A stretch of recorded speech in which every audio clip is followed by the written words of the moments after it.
Chapter 1. The Birth of a Leader. John Fitzgerald Kennedy was born on May 29, 1917. It was a sunny day in Brookline, Massachusetts, a small, quiet town near Boston.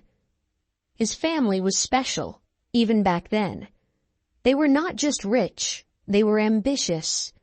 They believed in hard work, big dreams, and never giving up. John's father, Joseph Kennedy, was a businessman. He was smart, strong, and very determined. He wanted his children to succeed. "You can be the best," he often said. His mother, Rose, was kind and caring. She loved her children deeply and taught them about faith and helping others. Together, Joseph and Rose made sure their home was full of love and high expectations. John was the second child in a big family. He had 8 brothers and sisters. They all had strong personalities, and they loved to compete. But John, who everyone called Jack, was different.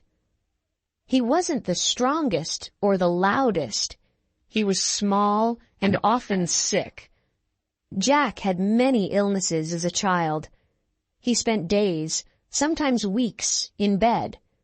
He had fevers, stomach problems, and even scarlet fever, a dangerous disease at the time.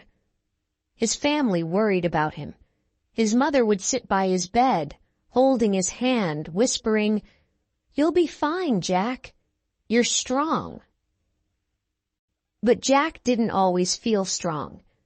Sometimes he felt lonely watching his brothers and sisters play outside. But Jack didn't waste his time in bed. He loved to read. He read about faraway places, brave heroes, and great adventures. He imagined himself as a knight, a sailor, or a leader. Books became his friends. They opened his mind to the world. The Kennedy family was full of energy. They were always playing games, arguing, and laughing together. Jack's older brother, Joe Jr., was the star of the family. He was big, healthy, and confident. Everyone thought he would grow up to do something great. Jack admired Joe, but didn't try to compete with him. Instead, he found his own way to shine. Jack was clever.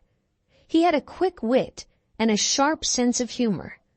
At the dinner table, while his siblings argued, Jack would make a joke. Everyone would laugh. Even when he was sick, Jack found ways to cheer people up. His charm made him stand out. School wasn't always easy for Jack. He was smart, but he didn't love studying. He liked sports, jokes, and adventures more than homework. Teachers sometimes got frustrated with him. "Jack, you have so much potential. Why don't you try harder?" they would ask. But Jack wasn't lazy. He just liked doing things his way. If a subject interested him, he could spend hours learning about it. He loved history and stories about great leaders. George Washington, Abraham Lincoln. Jack admired their courage and wanted to be like them. The Kennedys spent their summers in Hyannisport, a beautiful seaside town. The children played on the beach, swam in the ocean, and raced sailboats.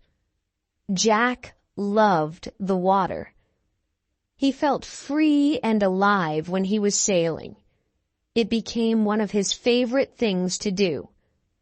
But even during these fun times, Jack's health was a problem. One summer, he became so sick he had to go to the hospital. Doctors didn't know what was wrong. His parents were scared. Rose stayed by his side, praying for him to get better. Slowly, he recovered. But the experience left a mark on Jack. He knew life was fragile. It made him appreciate every moment. As Jack grew older, he became more curious about the world. He asked lots of questions. Why do some people have so much and others so little? He wondered. His father explained how the world worked, but Jack wasn't satisfied. He wanted to see it for himself. At home, politics was always a topic of discussion. Joseph Kennedy had big dreams for his family. He told his children, "You are Kennedys. You can make a difference in the world." Jack listened, but wasn't sure what he wanted to do. He didn't feel as confident as Joe Jr., but deep down, he had his own dreams. One day, Jack overheard his father talking to a friend. "Joe will be the leader of the family," his father said proudly. "He has everything it takes to succeed." Jack felt a mix of emotions. He loved Joe, but he also wanted to prove himself. He wanted to show his father that he, too, could do something great. Jack's chance to shine came in small ways. He wrote clever essays at school. He made friends wherever he went. And he never gave up, even when he felt weak. His illnesses didn't stop him. They made him stronger. Jack began to believe that he could face any challenge. The Kennedy household was full of competition. Who could run the fastest? Who could tell the funniest story? Who could win at chess? Jack often lost, but he didn't mind. Losing made him try harder. "Next time, I'll win," he'd say with a grin. This spirit stayed with Jack his whole life. He learned to fight through pain, to keep going when things were tough. He didn't always follow the rules, but he always found a way to succeed. His family called it the Kennedy Drive. Jack had it, even if it looked different from Joe's. By the time Jack was a teenager, he had grown stronger. He still got sick, but he didn't let it slow him down. He played football, swam, and sailed with his brothers.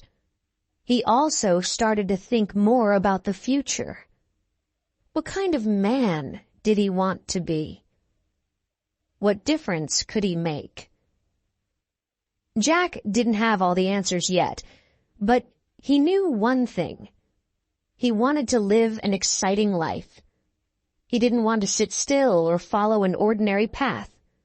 Jack wanted to explore, to learn, and to lead. He didn't know how he would do it, but he was ready to try. And so, the boy from Brookline began his journey.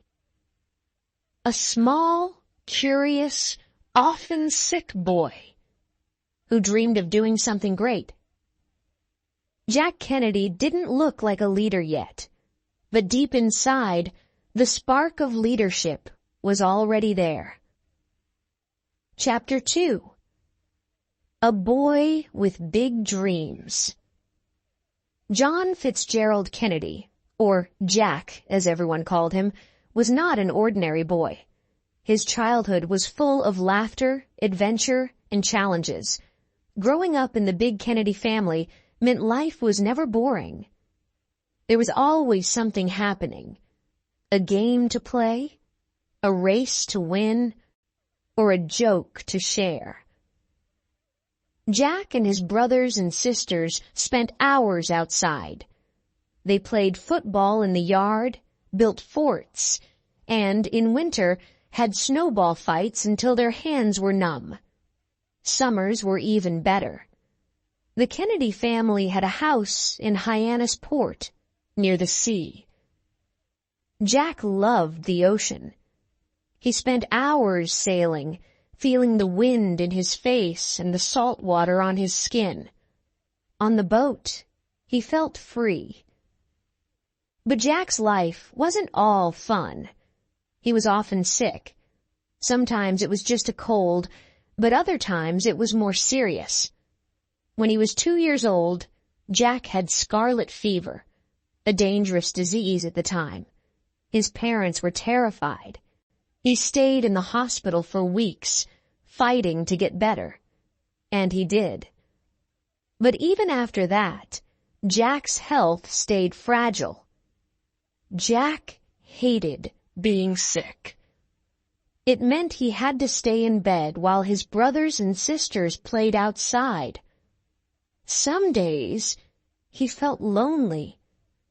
He could hear the laughter and shouts from the yard while he lay under a heavy blanket, feeling weak and tired. But Jack didn't waste his time. He loved to read. His mother often brought him books, big, heavy books full of exciting stories. Jack read about kings and queens, heroes and explorers. He read about brave men who went to war and clever leaders who made history. These stories filled his imagination. Jack would close his eyes and dream. What if he could be like those heroes? What if he could do something great? These dreams gave him hope. They made him feel strong, even when his body felt weak. Jack's father, Joseph Kennedy, was a big influence on him. Joseph believed in hard work and big dreams. He often told Jack, "You can be anything you want to be." These words stayed with Jack. His father's confidence made him believe in himself, even when he doubted his abilities. Joseph pushed all his children to be the best. He wanted them to work hard, win competitions, and never give up. Jack admired his father, but didn't always follow the rules. He liked to have fun. He loved to laugh and make jokes, even when he got into trouble for it. Life in the Kennedy family was a mix of fun and competition. The children were always trying to outdo each other. Who could run the fastest? Who could tell the funniest story? Who could win at chess or finish a puzzle first? Jack often lost. He wasn't the strongest or the fastest, but he was clever. If he couldn't win with strength, he'd win with his wit. Jack's older brother, Joe Jr., was the family star. Joe was strong, confident, and seemed to succeed at everything. Jack admired Joe, but didn't try to compete with him. Instead, Jack found his own way to shine. He made people laugh. He told stories. And he listened, really listened, when others talked. Despite his illnesses, Jack was full of energy when he felt well. He loved adventure. Once, while playing in the yard, he climbed a tall tree. His siblings cheered him on. "Higher, Jack!" they shouted. Jack climbed until he was almost at the top. But then, the branch beneath him cracked. He held on tightly, his heart pounding. Slowly, he climbed back down. When he reached the ground, his brothers clapped and laughed. Jack laughed too, even though his hands were shaking. He loved the thrill of taking risks. At school, Jack wasn't always the best student. He was smart, but he didn't like sitting still for long. His teachers often said, "Jack, you're full of potential. You just need to focus." But Jack had his own way of learning. He asked lots of questions. He wanted to know how things worked and why people made the choices they did. Jack especially loved history. He loved learning about great leaders like George Washington and Abraham Lincoln. These men inspired him. They made him wonder, could he lead someday? Could he help others and leave his mark on the world? One of Jack's favorite memories was sailing with his father. On quiet afternoons, they would take the boat out into the ocean. The sea stretched wide and endless around them. The waves rocked the boat gently as they talked. "Jack," his father would say, "the world is full of challenges. But challenges are what make life interesting. You have to face them head on." Jack nodded, watching the horizon. He didn't always understand his father's words at the time, but they stayed with him. As Jack grew older, his curiosity grew too. He started to notice the world wasn't fair. Some people had a lot, while others had very little. This bothered him. He asked his father, "Why do some people have to struggle so much?" His father's answer didn't satisfy him. Jack wanted to understand more. He wanted to see the world for himself. His dream of becoming a hero wasn't just about adventure. It was about helping people, making things better. Jack's illnesses taught him to be strong in his own way. He learned to laugh, even when life was hard. He learned to dream, even when he was stuck in bed. And he learned to never give up, even when the odds were against him. His mother often reminded him, "Jack, you're special. You have something to give the world." Jack didn't know what that was yet, but he wanted to find out. Jack's childhood was full of ups and downs. He had happy days and difficult ones. But through it all, he kept dreaming. He dreamed of adventure, of greatness, of making a difference.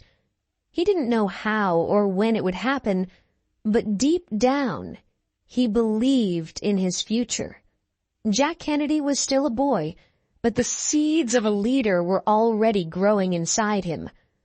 Little did he know, those dreams would one day change the world. Chapter 3. Lessons at Harvard. When Jack was 18 years old, he left home to attend Harvard University. Harvard was one of the most famous schools in America. It was a place for smart and ambitious students. Jack's older brother, Joe Jr., had gone there before him, and everyone expected Jack to do just as well. At first, Jack didn't take school too seriously. He was charming and funny, and people liked him right away. He made friends easily. He joined clubs, played sports, and went to parties. He enjoyed life at Harvard, but his grades weren't great. He often joked about how much he could get away with. But deep down, Jack knew he wasn't living up to his potential. Jack loved football and joined the Harvard football team. He wasn't the biggest or the strongest player, but he played with heart. One day during a practice game, he was hit hard and injured his back. The pain was terrible, but Jack didn't complain. He stayed on the field, determined to keep going. That was Jack's way. He never gave up, no matter how hard things got. But his back injury didn't heal properly. He had to quit the team. It was a painful decision, both physically and emotionally. For the rest of his life, Jack would struggle with back pain. But this experience taught him something important. Life doesn't always go as planned, and you have to adapt. Jack's health problems followed him to Harvard. He caught colds easily and often felt tired. Sometimes he missed classes because he wasn't well enough to get out of bed. But Jack didn't let this stop him. When he couldn't go to class, he would read in his dorm room. History and politics became his favorite subjects. Jack loved to ask questions in class. He didn't just want to know the facts. He wanted to understand why things happened. His professors noticed this. They said, "Jack, you think differently. That's a gift." Jack didn't realize it yet, but his way of thinking would become one of his greatest strengths. In his second year at Harvard, something happened that changed Jack's life. His father, Joseph, sent him on a trip to Europe. "Go see the world," his father told him. Jack packed his bags, not knowing how much this trip would affect him. In Europe, Jack saw things he had only read about in books. He visited London, Paris, and Berlin. The cities were beautiful, but there was also tension in the air. Adolf Hitler had risen to power in Germany, and war seemed close. People were scared. Jack could see it in their faces. He traveled to Czechoslovakia, a small country under threat from Hitler. There, Jack met people who had lost everything because of politics and war. He listened to their stories and felt their fear. It was the first time Jack truly understood how powerful and dangerous leaders could be. When Jack returned to Harvard, he was different. The trip had opened his eyes. He couldn't stop thinking about what he had seen in Europe. He began to care more about his studies. History and government were no longer just subjects. They were tools to understand the world. For one of his classes, Jack wrote a long paper about Britain's response to Hitler's rise. He argued that Britain had made mistakes by not standing up to Hitler sooner. He worked hard on the paper, reading everything he could find on the topic.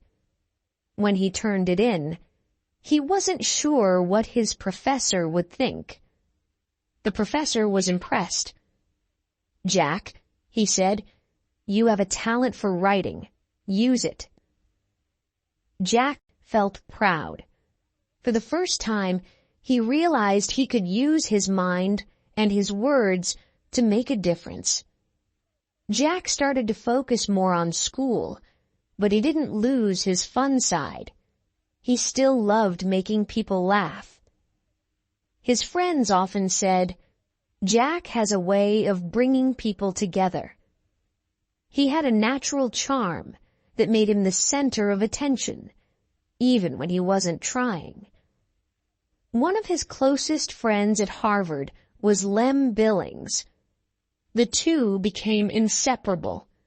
They spent hours talking about everything: sports, history, politics, and life. Lem later said, "Jack was always thinking about the future. He wanted to do something important." Jack's family played a big role in shaping his time at Harvard. His father often sent him letters full of advice. "Work hard, Jack," his father would write. "The world needs leaders like you." Jack also stayed close to his brother Joe.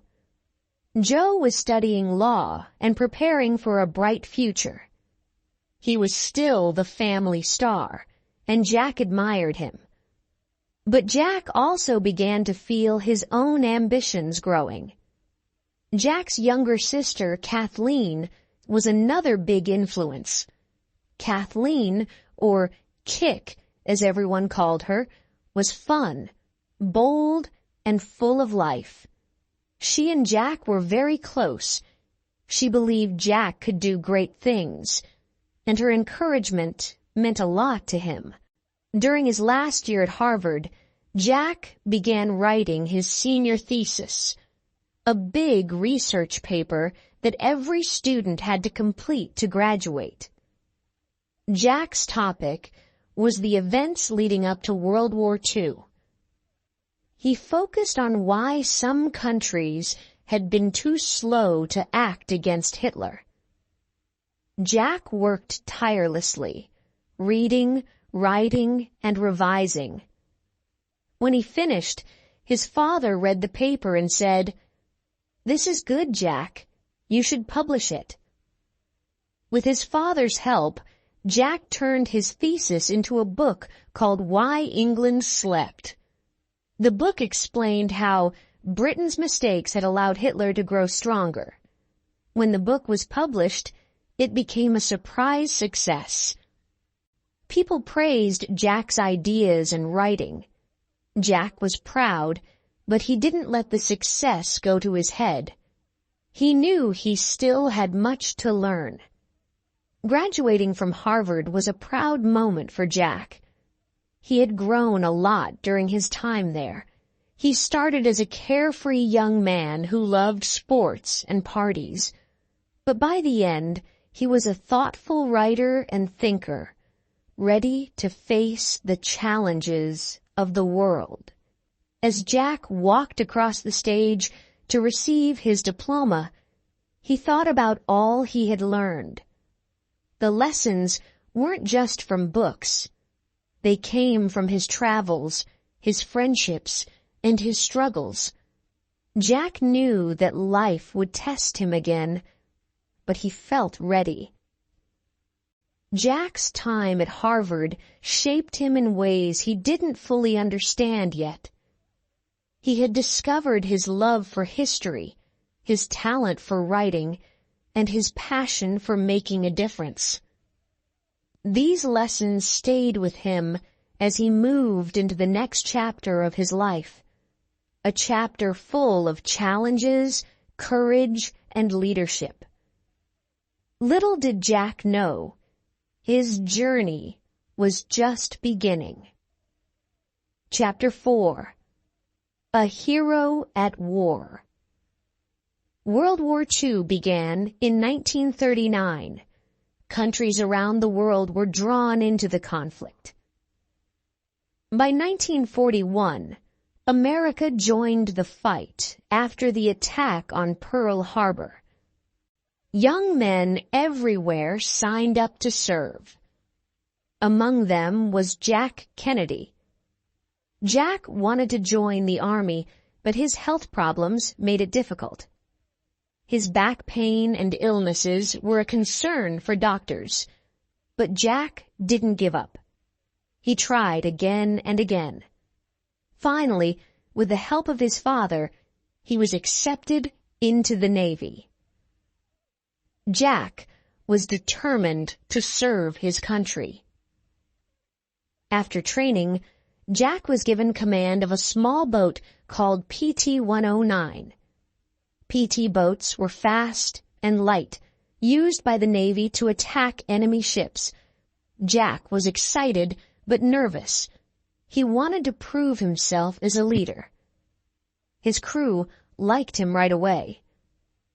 Jack wasn't the kind of leader who gave orders and stood back. He worked alongside his men, fixing the boat, loading supplies, and making sure everyone was ready for action. He made jokes to keep spirits high. But when it was time to focus, Jack was serious. In 1943, Jack and his crew were sent to the Pacific Ocean. Their job was dangerous. They had to patrol the dark waters and attack Japanese ships.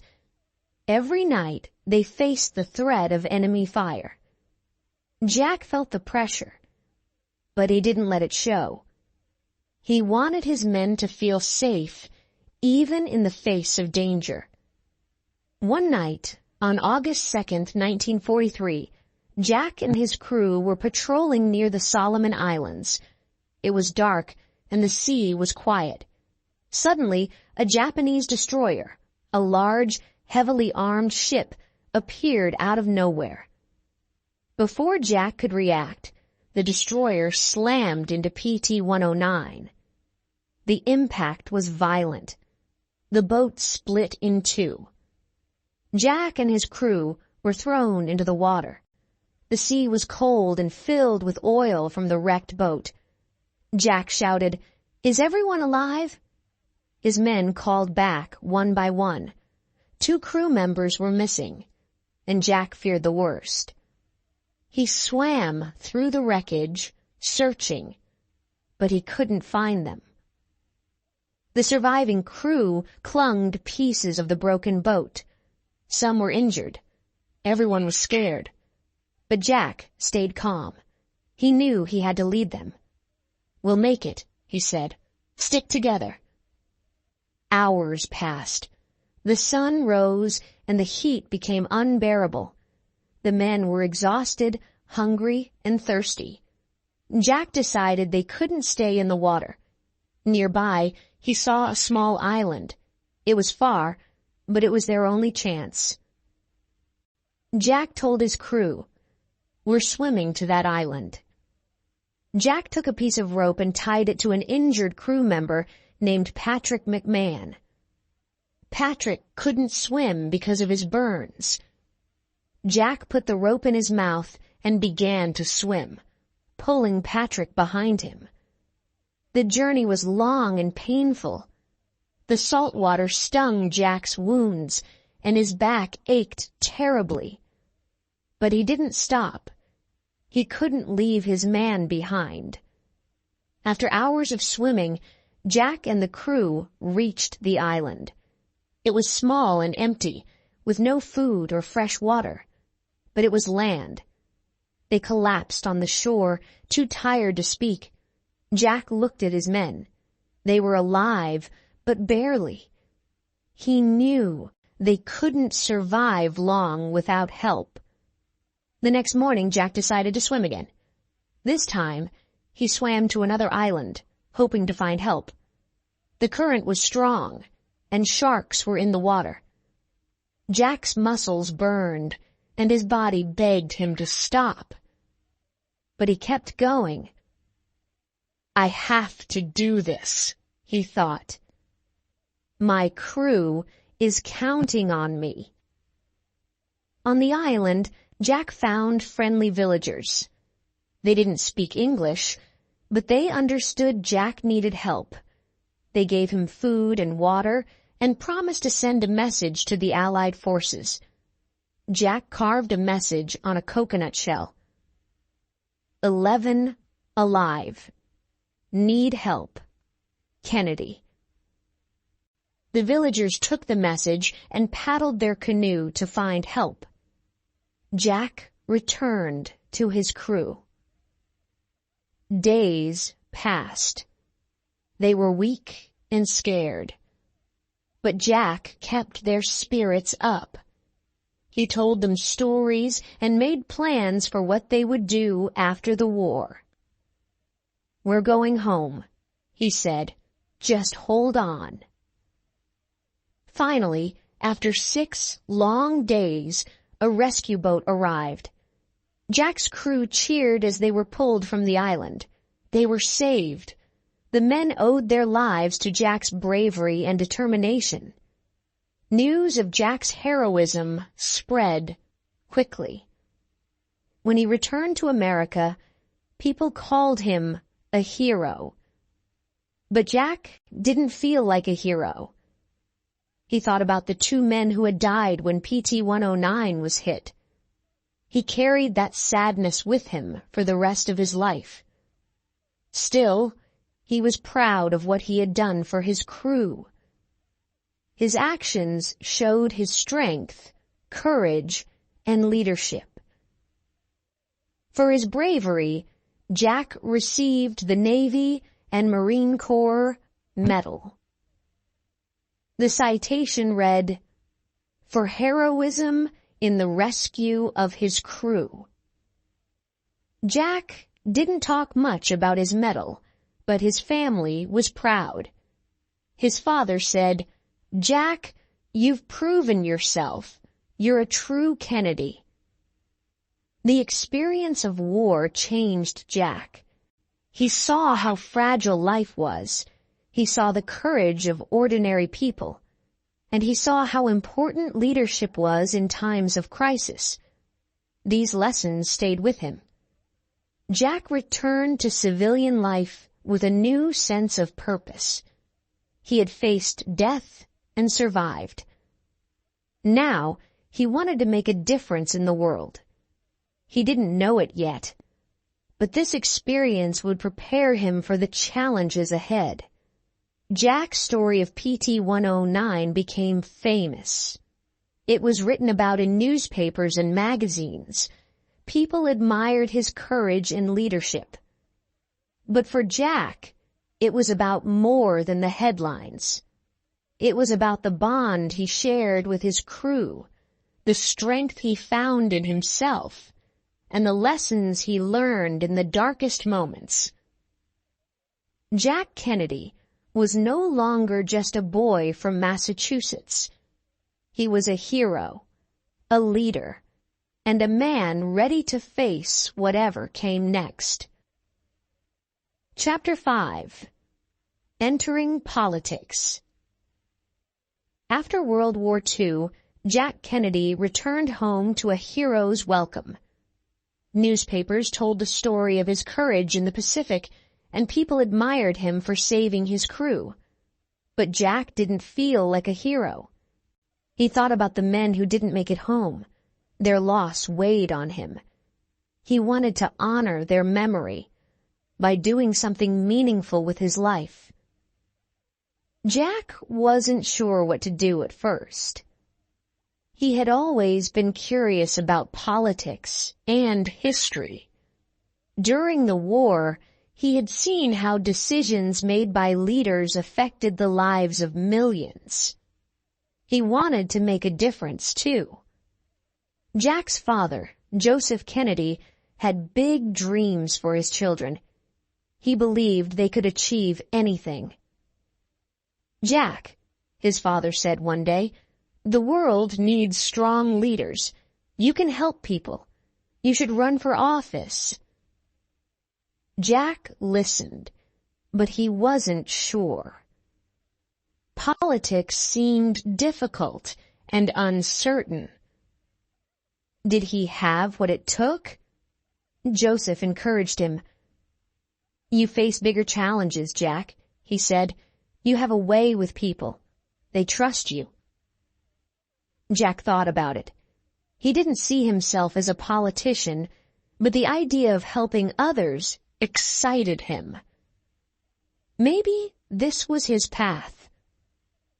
In 1946, an opportunity came. A seat in the U.S. House of Representatives was open in Massachusetts, Jack's home state. Jack decided to run. He was just 29 years old, young and full of energy. Some people thought he didn't have enough experience, but Jack believed he could win. The campaign was hard work. Jack visited neighborhoods, knocked on doors, and spoke at community events. He talked about the future, about how he wanted to create jobs, improve education, and help veterans. People liked his ideas, and they liked him. He was friendly, charming, and genuine. Jack's health was still a problem. He often felt tired and weak, but he didn't let it show. He worked long hours, meeting voters and shaking hands. He wore his famous smile, even when he was in pain. His family supported him every step of the way. His siblings helped with the campaign, and his mother and father cheered him on. The campaign trail wasn't always easy. Jack faced criticism from older, more experienced politicians. They called him too young, and said he didn't understand the needs of the people. But Jack didn't back down. He listened to their words, learned from their experience, and kept moving forward. On Election Day, the results came in. Jack had won. He became a congressman for Massachusetts. When he took his seat in Washington, D.C., he felt both excitement and fear. The halls of Congress were filled with powerful and experienced politicians. Jack knew he had a lot to learn. As a congressman, Jack worked hard. He studied the issues, listened to the people, and tried to make a difference. His health often got in the way. Sometimes he was too sick to attend meetings. Other times, he worked from his bed, reading reports and writing letters to his voters.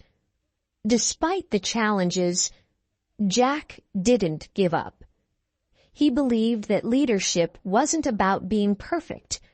It was about showing up and doing your best. He wanted to prove to the people of Massachusetts that he was there for them.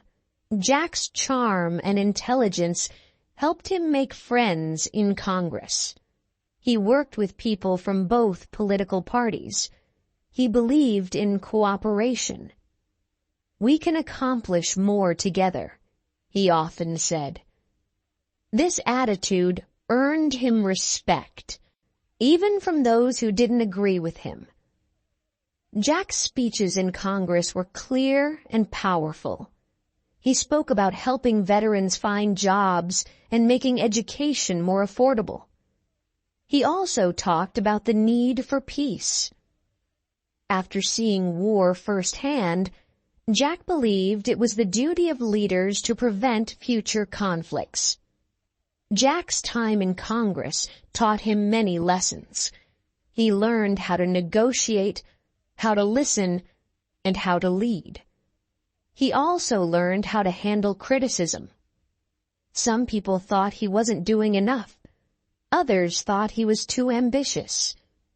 Jack didn't let their words discourage him.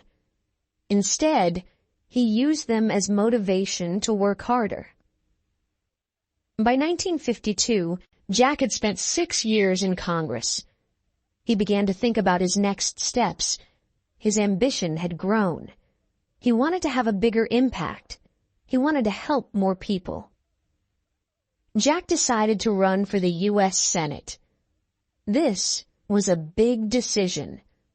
The Senate was more powerful than the House, and the race would be tougher. Jack's opponent was Henry Cabot Lodge, a popular and experienced senator. Many people thought Jack didn't stand a chance, but Jack believed in himself. He launched another energetic campaign, traveling across Massachusetts to meet voters. Once again, his family helped. His younger brother, Bobby, became his campaign manager. Together, they worked day and night. The campaign was intense. Jack faced criticism about his youth and health, but he responded with confidence. He focused on the issues that mattered to people: jobs, health care, and education. His speeches inspired hope. "Together, we can create a better future," he told the crowds. On Election Day, Jack won again. He became a senator from Massachusetts. The victory was a turning point in his life. He had proven that he could lead, even in the face of doubt. Jack's dream of helping others was coming true. As a senator, Jack continued to work on issues he cared about. He supported laws to improve schools, help veterans, and strengthen the economy. He also began to think more about global issues. The world was changing, and Jack wanted to be part of shaping its future. Jack's health continued to challenge him. He underwent several surgeries for his back, and the recovery was long and painful. But even during these difficult times, he didn't stop working. From his hospital bed, he wrote letters, read reports, and stayed connected with his staff. Jack's experiences in politics made him dream even bigger. What if he could become president? The idea seemed impossible at first. He was still young, and America had never elected a Catholic president before. But Jack believed in the power of hard work and hope. He began to prepare himself for the biggest challenge of his life. Jack Kennedy's journey in politics was just beginning. He had proven himself as a congressman and a senator. He had faced criticism, illness, and doubt, but he had never given up. Jack's story was one of courage, determination, and a deep desire to help others.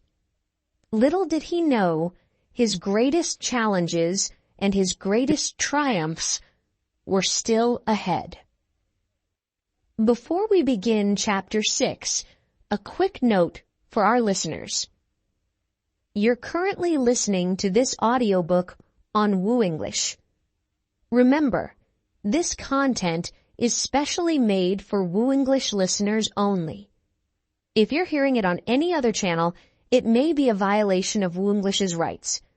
Please ensure you're tuned into the right source to fully enjoy and respect this audiobook journey. Now, let's continue the story. Chapter 6. A Young President. In 1960, America was ready for a new leader. The country faced many challenges, at home and around the world. The Cold War between the United States and the Soviet Union brought fear of nuclear war. At the same time, the fight for civil rights was growing louder. People wanted change, hope, and a brighter future. Jack Kennedy believed he could bring that change. At just 43 years old, he announced that he would run for president. It was a bold decision. Many people doubted him. He was young, Catholic, and relatively new to politics compared to his opponents. But Jack was confident. He believed in his vision for America.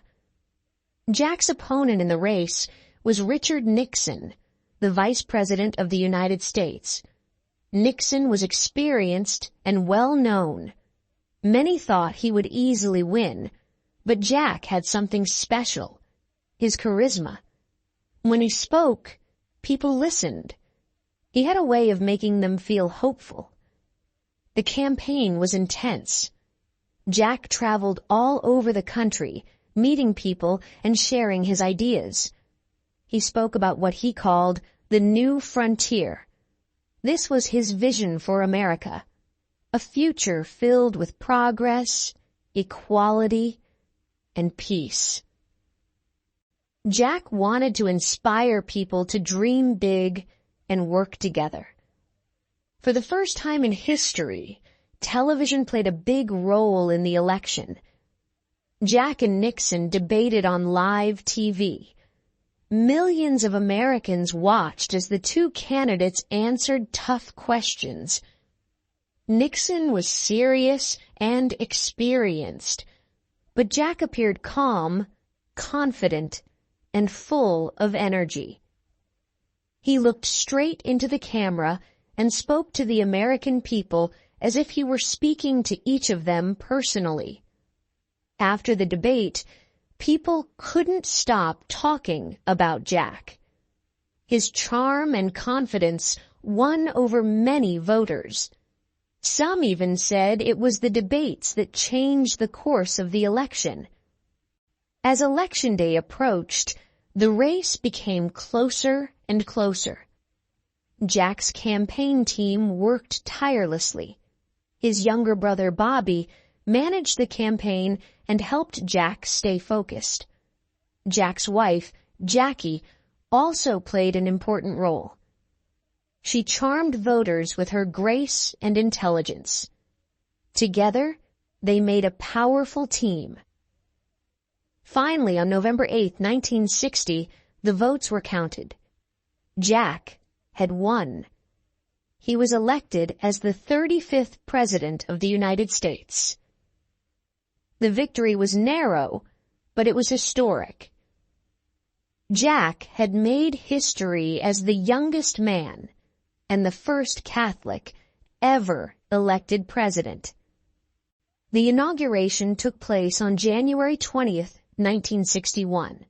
It was a cold, snowy day in Washington, D.C., but thousands of people gathered to watch. Jack stood before the crowd, ready to address the nation. His speech would become one of the most famous in American history. "Ask not what your country can do for you," Jack said, his voice clear and strong. "Ask what you can do for your country." The words sent a wave of inspiration across the crowd and the country.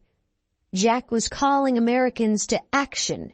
He wanted everyone to work together to build a better future. As president, Jack faced many challenges. The Cold War was growing more dangerous. The Soviet Union had just sent a man into space, and America was falling behind in the space race.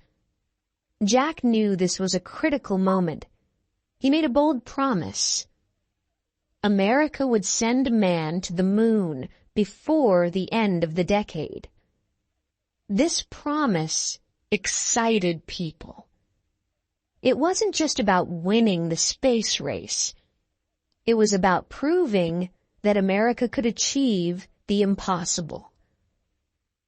Jack believed in the power of dreams and hard work, and he inspired the nation to believe too.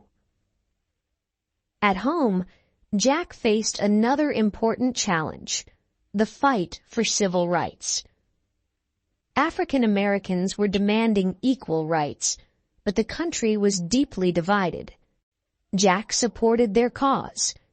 He believed that all Americans, no matter their race, deserved freedom and equality. In his speeches, Jack spoke about justice and fairness. "The rights of every man are diminished when the rights of one man are threatened," he said. But progress was slow. Jack knew that real change would take time and courage. He promised to keep fighting for what was right. Jack's time in the White House was full of both triumphs and tests. He worked to improve education, create jobs, and strengthen America's role in the world. He met with world leaders, trying to build peace during a time of great tension. One of Jack's most famous moments came during the Cuban Missile Crisis in 1962. The Soviet Union had placed nuclear missiles in Cuba, just 90 miles from the United States. The world held its breath as Jack worked to find a solution. For 13 days, the crisis brought the world to the brink of war. But Jack's calm leadership helped avoid disaster. The missiles were removed, and the world stepped back from the edge. Despite the pressures of being president, Jack always made time for his family. He and Jackie had 2 young children, Caroline and John Jr. They brought joy and life to the White House. People loved seeing pictures of Jack playing with his children on the lawn or sharing quiet moments with Jackie. Jack's youth and energy brought a sense of hope to the country. He and Jackie were seen as symbols of a new, modern America. The White House became known as Camelot, a place of magic and possibility. But Jack's time as president wasn't easy. He faced criticism from those who didn't agree with his policies. Some people thought he was too young or too ambitious. Others thought he wasn't doing enough to address the problems facing the country. Jack listened to the criticism, but he didn't let it stop him. He stayed focused on his goals. By 1963, Jack had been president for nearly 3 years. He had achieved many things, but he also knew there was more to do. He wanted to continue fighting for civil rights, strengthen America's economy, and ensure peace around the world. He began preparing for the next election, hoping to win a second term. Jack's time as president was short, but it left a lasting impact. He brought a sense of hope and possibility to America. He inspired people to believe in their country and in themselves. At just 43 years old, he had shown that youth and vision could change the world. Jack's journey was far from over, but already he had become one of the most beloved leaders in American history. Chapter 7. The Cuban Missile Crisis. Being President of the United States was never easy, but in October 1962, John F. Kennedy faced one of the greatest challenges of his life. It began with a secret. American spy planes had discovered something shocking in Cuba, a small island just 90 miles from Florida. The Soviet Union was building missile sites there. These were not ordinary missiles. They were nuclear missiles, powerful enough to destroy entire cities in minutes. The news was terrifying. Jack and his advisors knew what this meant. If these missiles were launched, millions of Americans could die. The Cold War had always been dangerous, but now the threat was closer than ever. Jack called a meeting of his top advisors. They gathered in a small room at the White House, known as the Cabinet Room. For hours, they debated what to do. Some wanted to attack Cuba right away, but Jack worried this could start a nuclear war. Others suggested doing nothing, but Jack knew that was too risky. He needed a plan that would keep Americans safe without starting a war. We have to be strong, but careful, Jack told his team. The whole world is watching. Jack decided to act quickly. He announced a naval blockade around Cuba. This meant that no ships from the Soviet Union could bring weapons to the island. American warships surrounded Cuba, ready to stop any Soviet ships that tried to cross the line. On October 22, 1962, Jack spoke to the American people on television. His voice was calm, but firm. The United States will not allow nuclear missiles in Cuba, he said. We are prepared to defend ourselves if necessary. Families across America watched the speech in silence. They were scared. Schools held emergency drills, teaching children what to do if a nuclear bomb fell. People built bomb shelters in their backyards.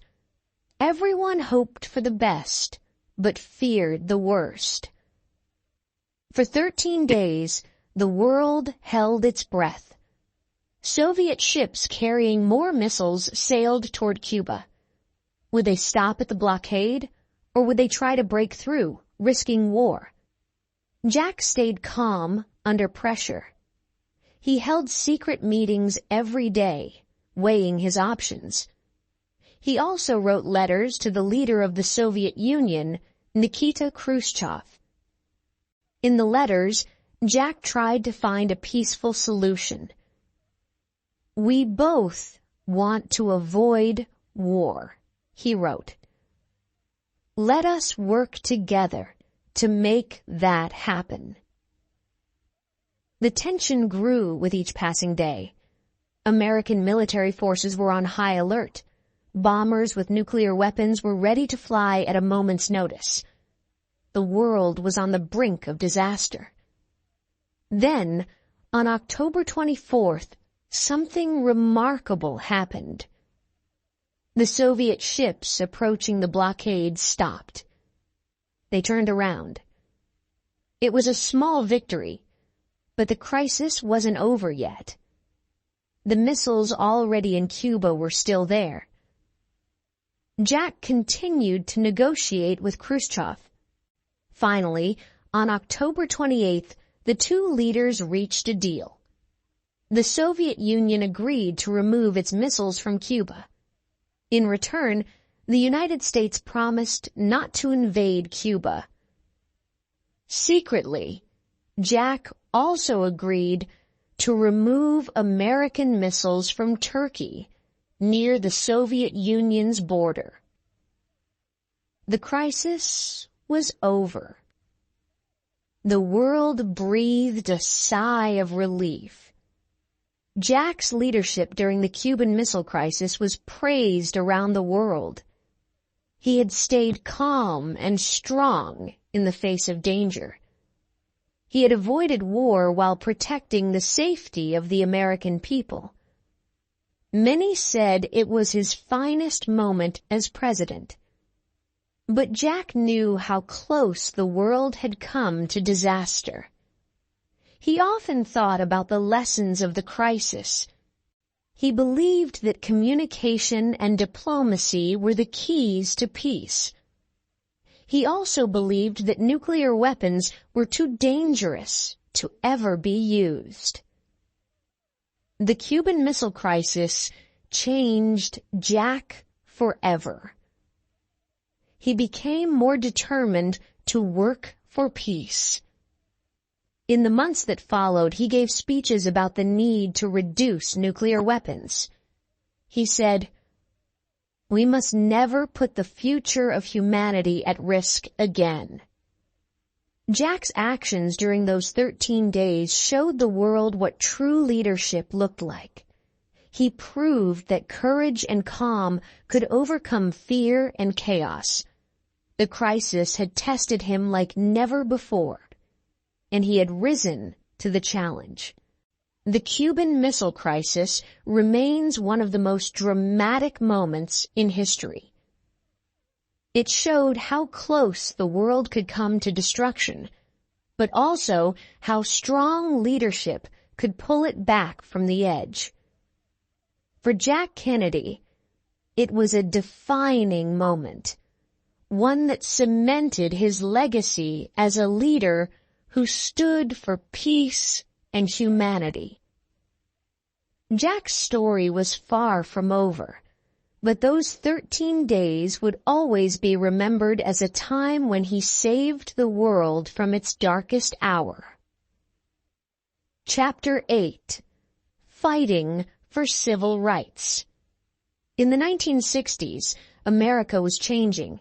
Black Americans were fighting for their civil rights. They wanted freedom and fairness, the same rights as everyone else. But the country was deeply divided. Many places, especially in the South, still had segregation. Black and white people were kept apart. In schools, on buses, in restaurants. It wasn't fair, and it wasn't right. Jack Kennedy believed in justice. He believed every American deserved freedom, no matter their skin color. But as president, he also knew the fight for civil rights would not be easy. There were many people who did not want change. They wanted to keep things the way they were. The civil rights movement was growing stronger. Brave leaders like Martin Luther King Jr. and Rosa Parks were inspiring millions. Black Americans marched in the streets, demanding their rights. They held peaceful protests and gave powerful speeches. But they also faced violence. Protesters were beaten, arrested, and sometimes even killed. Jack watched these events closely. He admired the courage of the protesters. He knew they were fighting for something important. But at first, Jack moved carefully. He worried about dividing the country even more. He wanted to bring people together, not push them apart. In 1961, civil rights activists called Freedom Riders began traveling on buses through the South. They wanted to end segregation in bus stations, but their journey was dangerous. Angry mobs attacked the buses and beat the riders. Some were arrested. Others barely escaped with their lives. Jack was shocked by the violence. He sent federal marshals to protect the Freedom Riders. He also began working with civil rights leaders to find solutions. But the problems were bigger than just buses. Black Americans faced discrimination everywhere, in housing, in jobs, and even in voting. One of the biggest moments came in 1962. A black man named James Meredith wanted to attend the University of Mississippi, a school that had always been all white. The state refused to let him in. Crowds gathered to block James from entering the campus. The situation grew tense. Jack decided to act. He sent federal troops to protect James and ensure he could attend the university. It wasn't easy. Riots broke out. People threw rocks and bottles at the soldiers. 2 people died in the violence.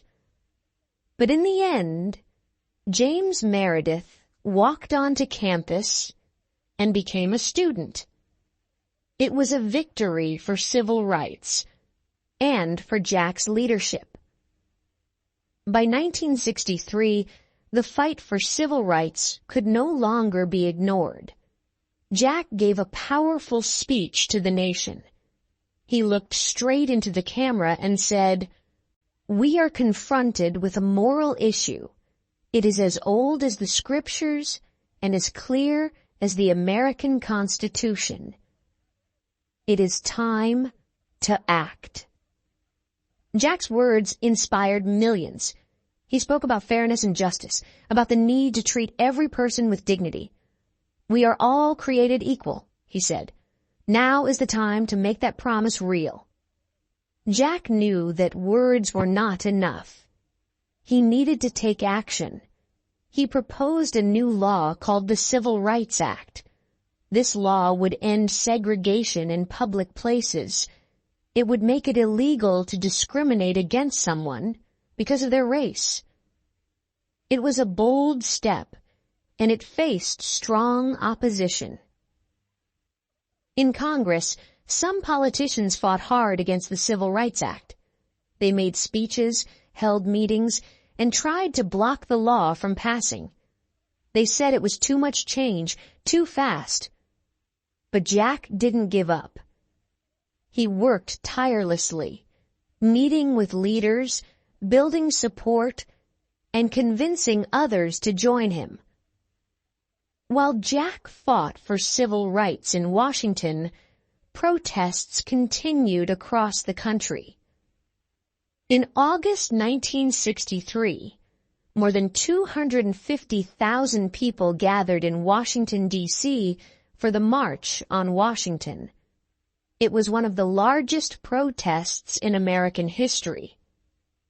At the march, Martin Luther King Jr. gave his famous "I Have a Dream" speech. He spoke about a future where children of all races could play together, where freedom and equality would be real for everyone. Jack was deeply moved. He knew this movement was bigger than any one person. It was about the soul of the nation. But not everyone admired Jack's actions. Many people, especially in the South, were angry.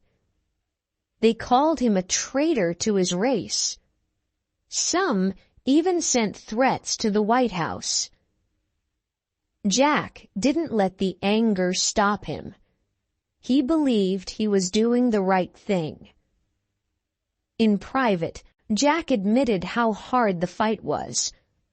"This is the most difficult issue I've ever faced," he told a friend, "but it's also the most important." His determination never wavered. Jack's leadership on civil rights inspired hope, but the country was still deeply divided. The Civil Rights Act was making progress, but it hadn't yet become law by the time Jack's presidency ended. Even so, his support for the movement had made a huge impact. Jack showed the world that leadership was about courage, about standing up for what's right, even when it's not popular. He believed America could be better, fairer, and stronger if everyone was treated equally. Today, the Civil Rights Act is one of the most important laws in American history. It helped to end segregation and open the door to greater equality. Jack's work laid the foundation for this change. His courage and vision gave others the strength to continue the fight. Jack Kennedy's dream was an America where freedom and fairness were not just words, but realities for all people. His actions showed that even in the face of division, progress was possible. Chapter 9. Dreams for the Future. John F. Kennedy's time as president was full of hope and vision. Jack believed that America could achieve great things. He wanted the country to dream big, work hard, and make the impossible possible. His words inspired people to believe in a brighter future. Jack had many goals for his presidency. He wanted to improve education, fight poverty, and create opportunities for every American. He also dreamed of a peaceful world where nations worked together instead of fighting. But one dream stood out above all others: sending a man to the moon. In 1961, Jack made a bold announcement. He told Congress, "I believe this nation should commit itself to achieving the goal before this decade is out, of landing a man on the moon and returning him safely to Earth." His words were ambitious and daring. No one had ever done it before. Many thought it was impossible. But Jack believed in the power of science and innovation. He believed in the American spirit, the determination to achieve greatness. He encouraged scientists, engineers, and astronauts to push beyond their limits. He made space exploration a national priority. Jack's moon challenge wasn't just about winning the space race against the Soviet Union. It was about something bigger. It was about proving that humanity could reach for the stars. Jack often said, "We do these things not because they are easy, but because they are hard." He believed that difficult challenges made us stronger and united. The space program energized the country. People followed every mission, watching as rockets launched into the sky. Children dreamed of becoming astronauts. Scientists worked day and night, inspired by Jack's vision. The moon seemed far away, but Jack made people believe it was possible. Jack also cared deeply about education. He knew that the future depended on the next generation. He wanted every child in America to have a chance to succeed, no matter where they came from or how much money their family had. Jack supported programs to improve schools and help teachers. He encouraged students to study math and science, preparing them for the challenges of the modern world. Knowledge is power, he often said. He believed education was the key to solving the world's problems. One of Jack's favorite themes was youth. He believed that young people could change the world. In his inauguration speech, he famously said, "The torch has been passed to a new generation of Americans." These words inspired millions. Jack called on young people to get involved, to serve their communities, and to make a difference. He created the Peace Corps, a program that sent young Americans to help people in other countries. Volunteers taught in schools, built homes, and worked in hospitals. The Peace Corps became a symbol of hope and friendship between nations. Jack was proud of the program and the young people who answered his call. Jack's speeches often made people feel proud to be American.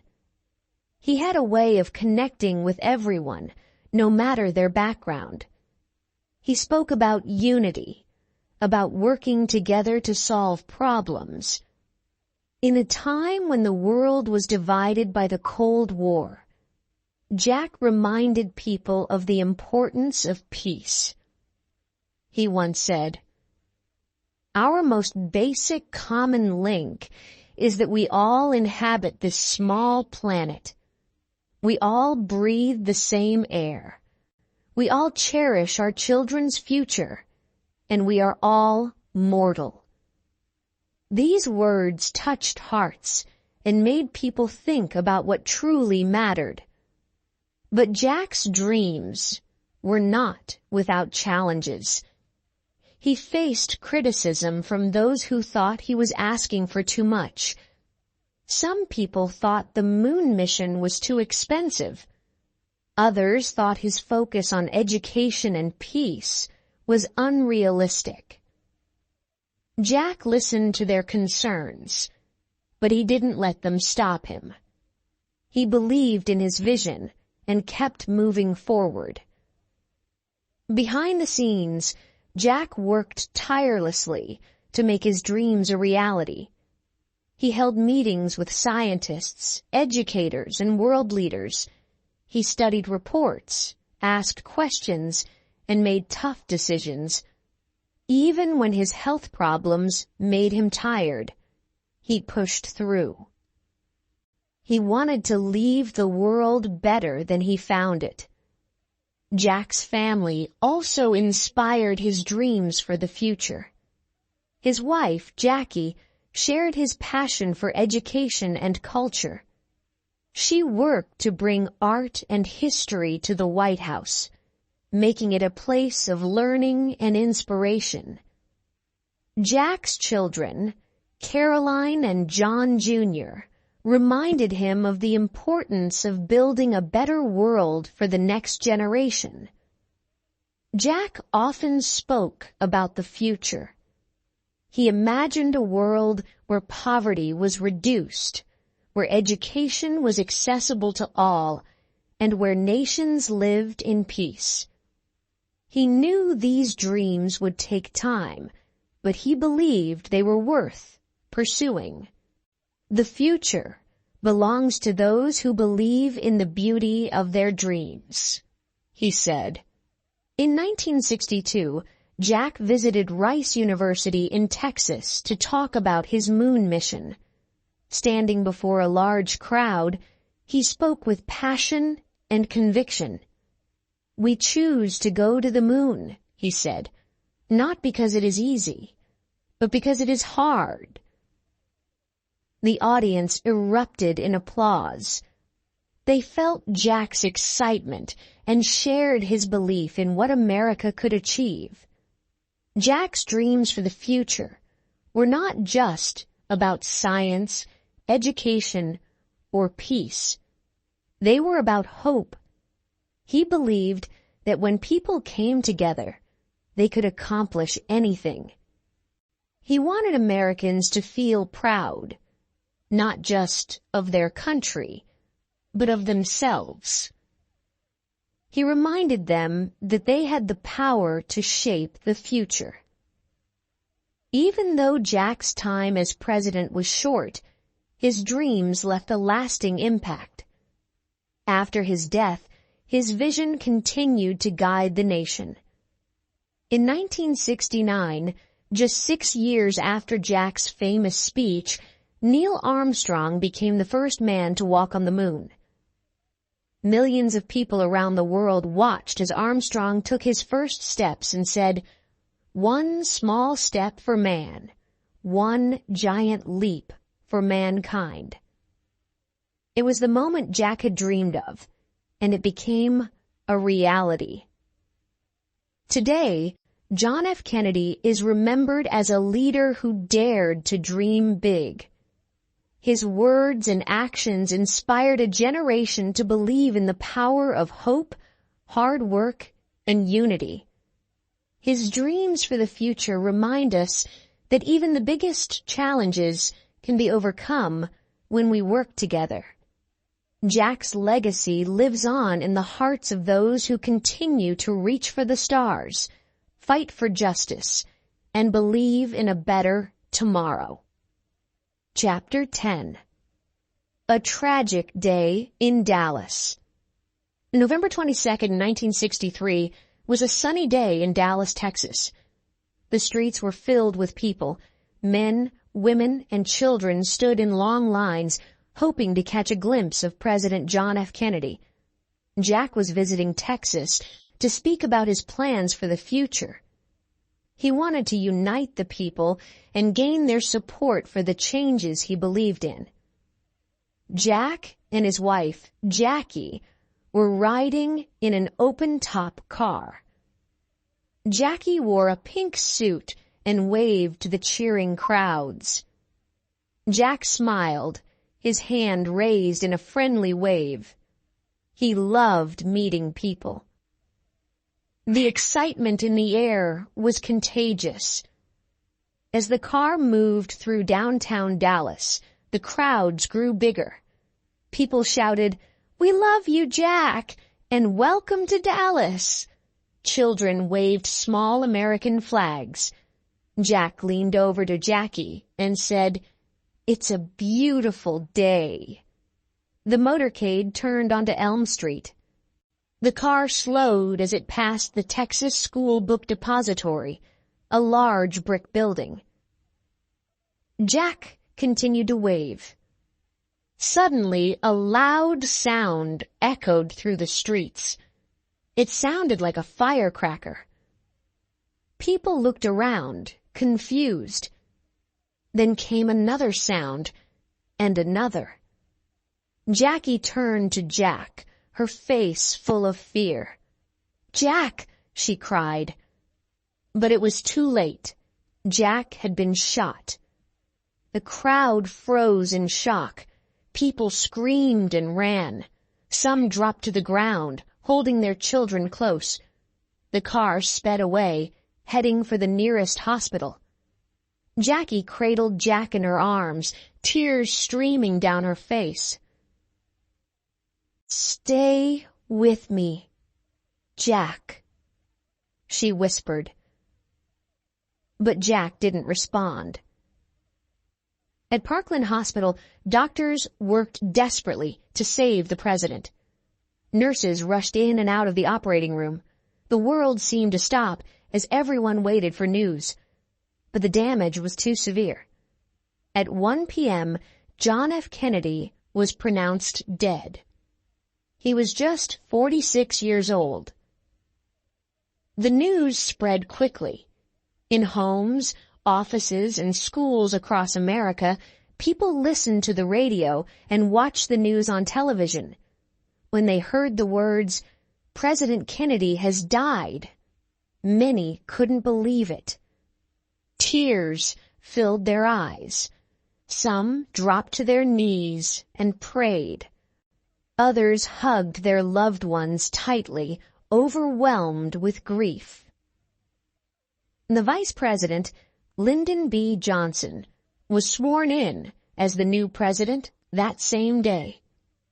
Jackie stood by his side, still wearing her pink suit, now stained with Jack's blood. She refused to change her clothes. "I want them to see what they've done," she said. The nation was heartbroken. People cried in the streets, asking, why? Jack had been so full of life, so full of dreams. How could he be gone? The young president who had inspired hope and courage was no longer there to lead them. World leaders sent messages of condolence. Across the globe, people mourned Jack's death. In Ireland, his ancestral homeland, church bells rang. In Paris, London, and Tokyo, people gathered to light candles and say prayers. Jack had touched hearts far beyond America. Jack's funeral took place on November 25, 1963, in Washington, D.C. Thousands of people lined the streets to pay their respects. World leaders came to honor the fallen president. Jackie walked behind Jack's flag-draped coffin, holding the hands of their two young children, Caroline and John Jr. One moment from the funeral would stay in people's hearts forever. As the coffin passed, little John Jr., just 3 years old, saluted his father. The image was captured by photographers and became a symbol of the nation's grief. Jack was buried in Arlington National Cemetery near Washington, D.C. At his gravesite, an eternal flame was lit. The flame would burn forever, a symbol of Jack's spirit and the hope he had given to the world. After Jack's death, questions remained. Who had killed the president? Why had this happened? Investigators discovered that a man named Lee Harvey Oswald had fired the shots from the Texas School Book Depository. Oswald was arrested but never stood trial. Just 2 days after Jack's death, Oswald was killed by another man while in police custody. The tragedy left the nation with unanswered questions and a deep sense of loss. But it also united people in their grief. Jack's death reminded everyone of the importance of his message: to work for peace, justice, and a better future. Jack's time as president was short, but his impact was lasting. He had inspired people to dream big and believe in themselves. He had faced challenges with courage and determination. Even in death, Jack's legacy lived on. His famous words, "Ask not what your country can do for you. Ask what you can do for your country," continued to echo in the hearts of Americans. People remembered him as a leader who believed in the power of hope and action. Jack's tragic death in Dallas marked the end of a chapter, but it was not the end of his story. His dreams for America and the world remained alive. His leadership, his courage, and his vision for a better future would continue to inspire generations to come. The young president, full of life and dreams, may have been taken too soon, but his light would never fade. Chapter 11. The Nation Mourns. The news of John F. Kennedy's death spread across the world. In homes, schools, and offices, people stopped what they were doing.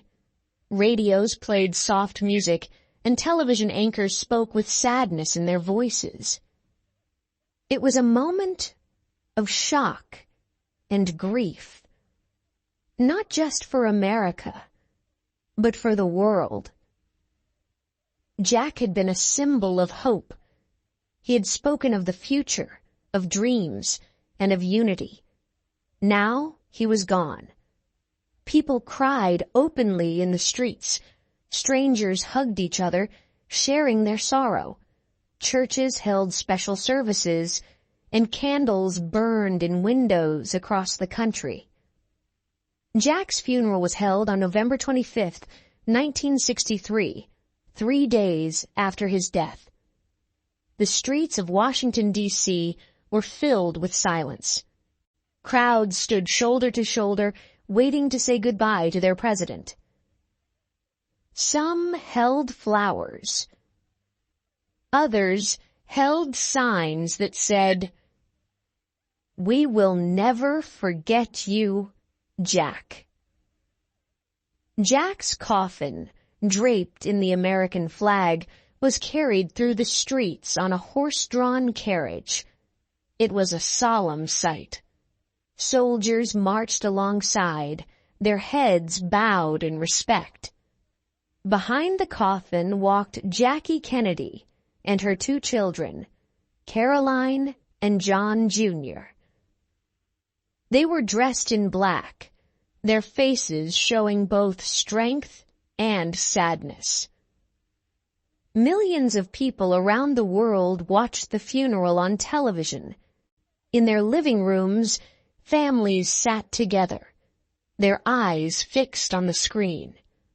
They saw Jackie walking bravely, holding her children's hands. They saw world leaders gathered in Washington, paying their respects. They saw a nation united in mourning. At the funeral mass, prayers were said for Jack's soul. The church was filled with the sound of hymns and the soft whispers of the grieving. Jackie sat quietly, her children by her side. She held her head high, showing incredible strength in the face of loss. After the funeral, Jack's coffin was taken to Arlington National Cemetery. It was a cold, gray day. The sound of the military band played softly as the coffin was lowered into the ground. Soldiers fired a salute, and a bugle played taps. The mournful notes echoed across the cemetery. Then came a moment that no one would forget. At Jack's grave, Jackie lit a flame. It was called the Eternal Flame. This flame would burn forever, a symbol of Jack's spirit. It represented his dreams, his courage, and the hope he had given to so many. Little John Jr., just 3 years old, stood beside his mother. As his father's coffin passed, he raised his small hand in a salute. It was a simple gesture, but it touched hearts around the world. People wept as they watched the young boy honor his father. The days after Jack's death were filled with sadness, but also reflection. People remembered his speeches, his smile, and his vision for the future.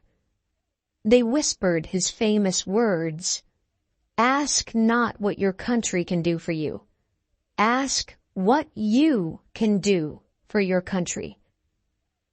These words became a guiding light for a grieving nation. Jack had inspired people to believe in themselves and in each other. He had shown that leadership was about service and hope. Even in death, his message lived on. Around the world, people paid tribute to Jack. In Ireland, his ancestral homeland, church bells rang in his honor. In Paris, the Eiffel Tower's lights were dimmed as a sign of respect. In Tokyo, thousands gathered to hold a silent vigil. Jack had been more than just a leader. He had been a symbol of unity and peace.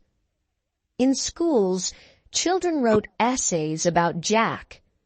They talked about his dream of sending a man to the moon, his fight for civil rights, and his hope for a better future. Teachers told their students, Jack Kennedy believed in young people. He believed that you could change the world. The Eternal Flame at Arlington became a place of pilgrimage. People traveled from all over the country to visit Jack's grave. They stood quietly, looking at the flame, and thought about the man who had led their nation. Some left flowers. Others simply whispered, "Thank you, Jack." Jack's death left many questions. Why had this happened? What would the future hold without him? These questions lingered, but so did his legacy. His life reminded people of the power of courage and determination. His death reminded them of the fragility of life and the importance of continuing his work. Jack had once said, "A man may die, nations may rise and fall, but an idea lives on." His ideas of hope, unity, and progress lived on in the hearts of millions. They became a part of America's story. Jack's family also carried on his legacy. Jackie worked to preserve his memory, creating the John F. Kennedy Library and Museum. It became a place where people could learn about Jack's life and his vision for the future. His brother, Bobby Kennedy, continued the fight for justice and equality, inspired by Jack's courage. For many, Jack Kennedy was more than a president. He was a symbol of what America could be, a place of opportunity, fairness, and hope. His life, though short, had changed the world, and his memory would never fade. In the years that followed, people often looked back on Jack's time as president. They remembered his smile, his laughter, and his determination to make the world better. They remembered the way he made them feel, that anything was possible if they worked together. Jack's funeral marked the end of a life, but it was also the beginning of a legacy. The eternal flame at his grave reminded everyone that his spirit was still alive. It burned brightly, just as Jack had burned brightly during his time on Earth. John F. Kennedy was gone, but his dream for a better world remained. It was a dream that inspired millions, a dream that continues to inspire today. The nation mourned, but it also remembered, and in remembering, it found the strength to carry his vision forward. Chapter 12. A Legacy That Lives On. John F. Kennedy is remembered as one of America's greatest presidents. His life was short, but his impact was enormous. People still talk about his courage, his vision, and his ability to inspire others. His words, his actions, and his dreams continue to guide the nation. Jack believed in the power of hope. He believed that with hard work, anything was possible. He once said, "Let every nation know that we shall pay any price, bear any burden, meet any hardship, to assure the survival and the success of liberty." These words remind us of his unwavering belief in freedom and justice. Jack's image is everywhere. His face appears on coins and stamps. Schools, airports, and buildings across the country are named after him. There is even a NASA space center that carries his name, honoring his dream to send a man to the moon. One of the most visited places in America is the John F. Kennedy Library and Museum in Boston. It was built to preserve Jack's memory and inspire future generations. Inside, visitors can see photos, letters, and videos from Jack's life. They learn about his leadership and his belief in a better future. Jack's famous speeches are still remembered today. His words challenge us to think about what we can do for our communities, our country, and the world. His most famous line, "Ask not what your country can do for you. Ask what you can do for your country," inspires people to take action. It reminds us that leadership is not just for presidents. It's for everyone. Jack's influence is also felt in the way we see space exploration. His challenge to send a man to the moon changed history. On July 20th, 1969, just 6 years after his death, astronaut Neil Armstrong stepped onto the moon. His first words were, "One small step for man, one giant leap for mankind." The Apollo mission fulfilled Jack's dream. It showed the world what could be achieved when people worked together. Jack also made a lasting impact on civil rights. His support for equality helped pave the way for the Civil Rights Act, which became law after his death. This law ended segregation in public places and made discrimination illegal. Jack's courage in fighting for justice continues to inspire leaders today. For many, Jack's leadership during the Cuban Missile Crisis is his greatest legacy. He showed the world that peace was possible, even in the face of war. His calm, steady hand during those 13 tense days saved countless lives. His ability to lead with strength and wisdom remains a model for presidents and leaders around the globe. Jack's family also plays a big part in keeping his memory alive. His wife, Jackie, worked tirelessly to honor his legacy. She created the eternal flame at his grave, a symbol of Jack's enduring spirit.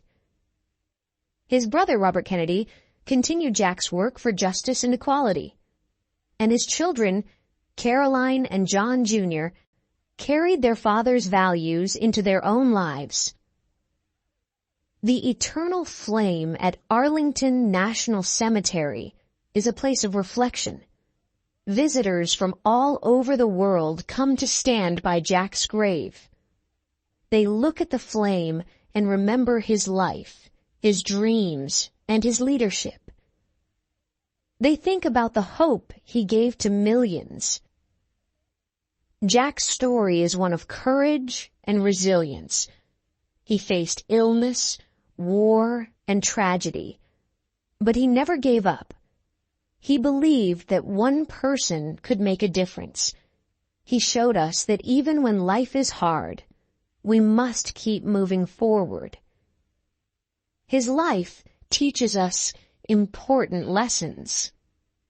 It teaches us to dream big, to work for what we believe in, and to stand up for what is right.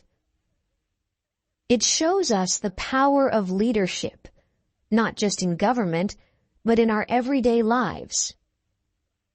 Jack's influence reaches far beyond America. Around the world, people remember him as a leader who cared about peace and fairness. He was a symbol of hope during a time of fear and uncertainty. His legacy reminds us that the world can change when we work together. Even in the face of tragedy, Jack's light still shines. His death was a great loss, but his life left an even greater gift. It left us with a vision of what is possible. It showed us the power of unity, courage, and hope. John F. Kennedy's story is not just the story of a president.